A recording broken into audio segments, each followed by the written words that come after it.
Kyle Larson wins the Coca-Cola 600. Rick Hendrick, career win 269.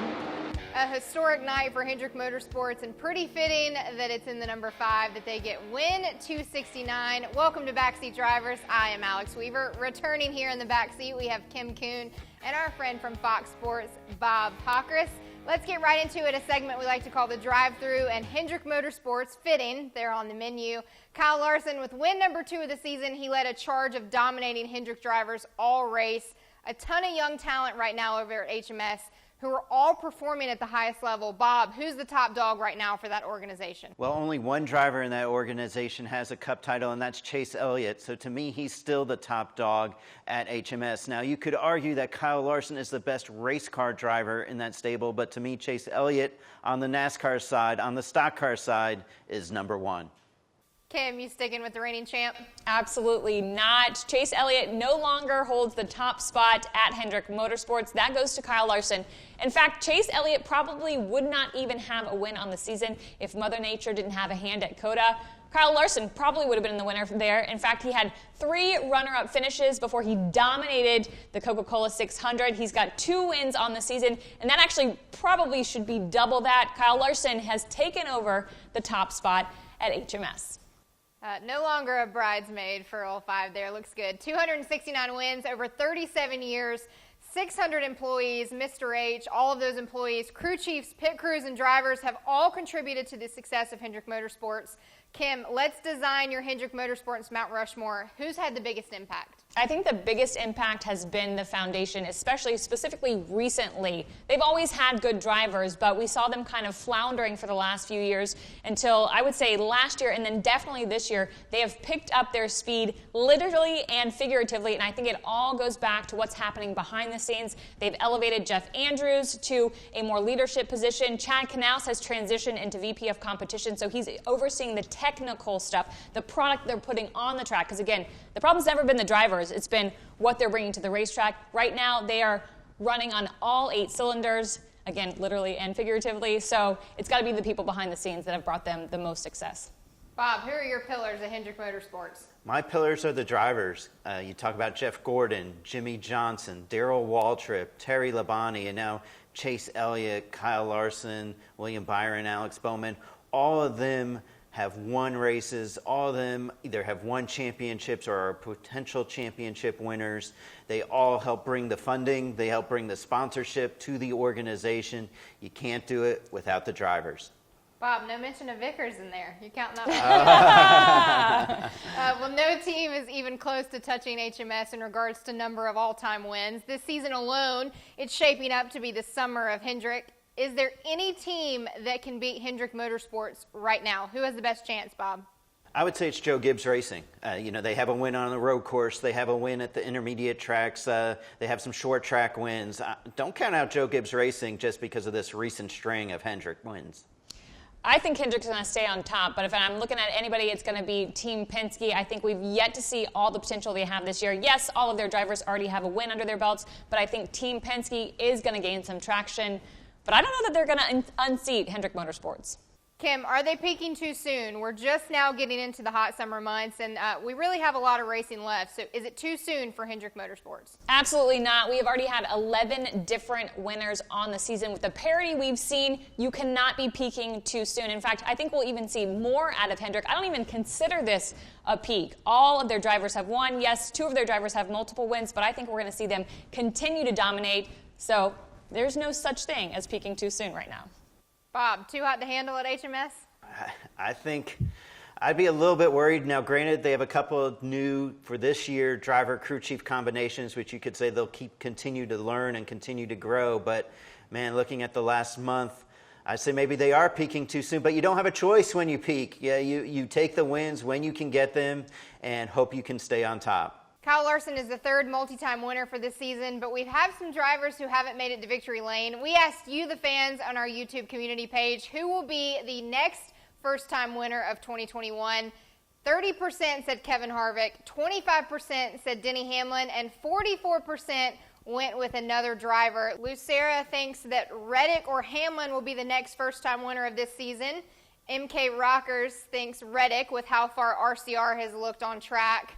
Mike Snyder thinks Matty D will get that 100th win and be the next first-time winner for this season.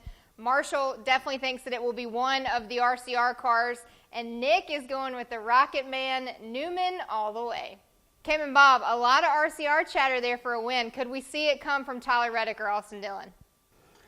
No.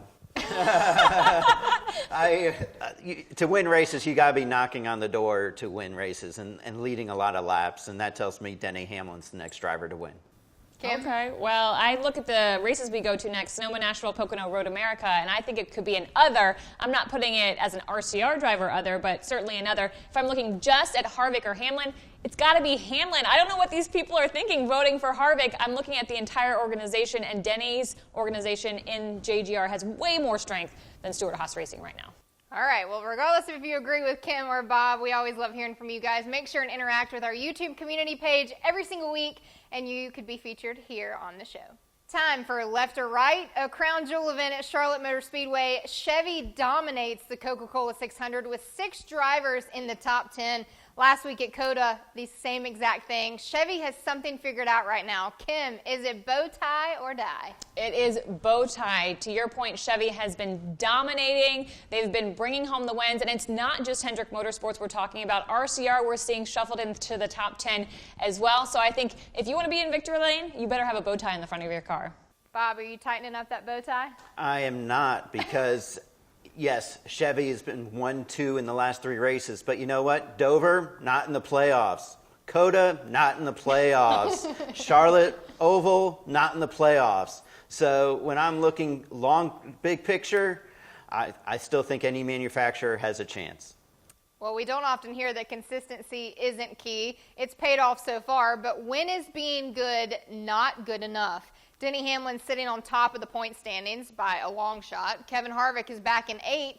How much longer do Hamlin and Harvick have before a win is an absolute must, Bob?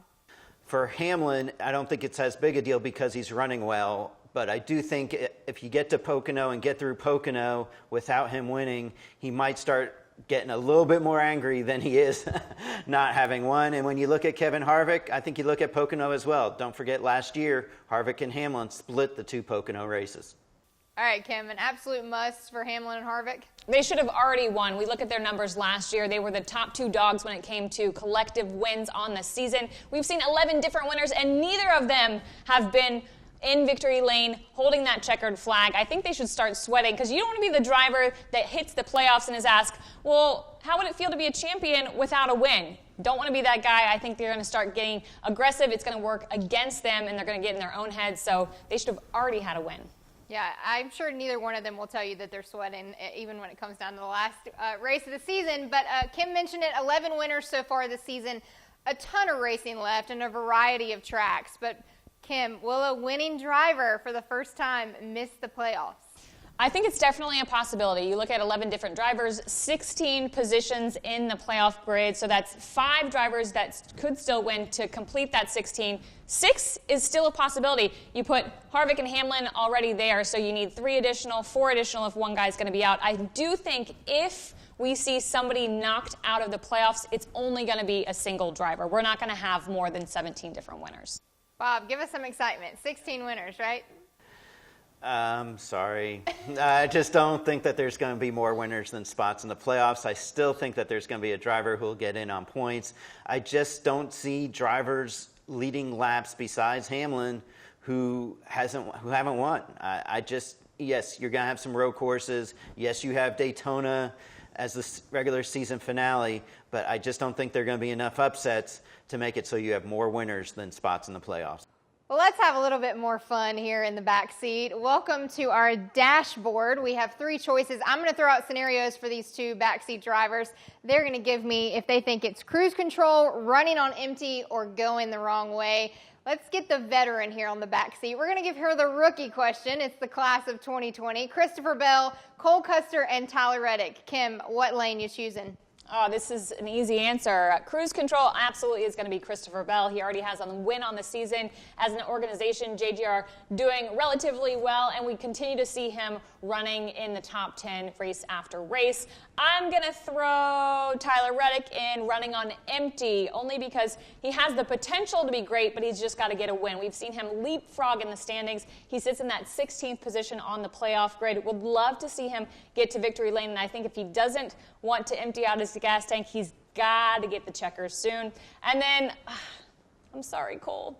Custer's going in the wrong direction. I think he's 27th on the point standings right now. He's had some disastrous races this year. Would have expected a lot more out of him based on what we saw in the Xfinity Series.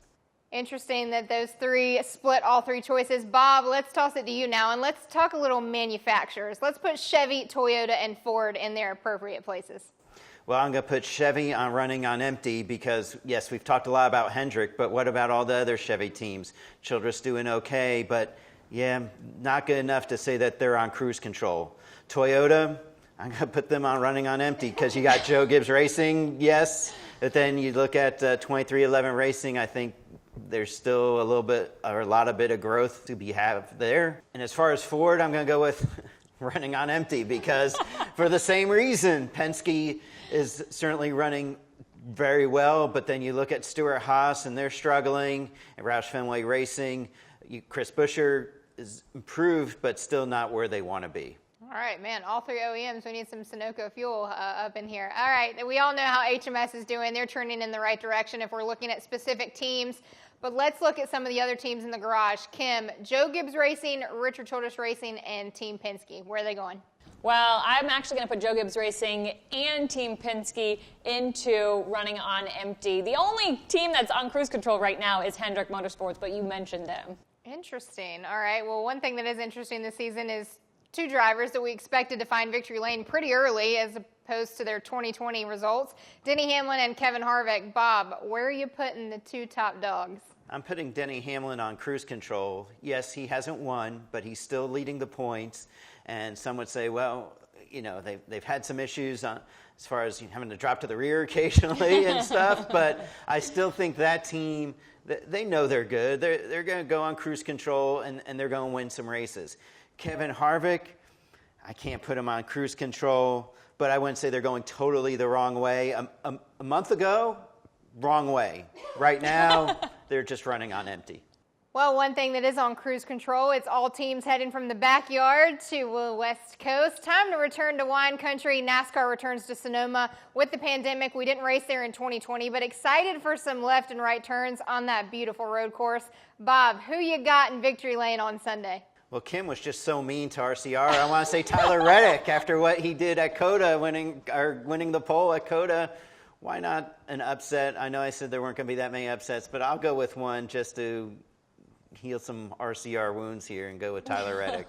Love it. Kim, who you got on Sunday? As much as I would love to see Tyler Reddick get his first Cup Series win and do it at Sonoma, not gonna happen. I'm going Martin Truex Jr. He's a 3-time winner at Sonoma, has won the last 2 times we've been there. Yes, there's a different package this time around, but I think it's MTJ in victory lane. All right, it's going to be a fun one. Make sure and tune in to Sunday's race at Sonoma Raceway at 4 p.m. Eastern on FS1. Happy Memorial Day for those that have paid the ultimate sacrifice. Thank you. Will never be enough. Enjoy this Monday, and we'll see you right back here next week on The Backseat.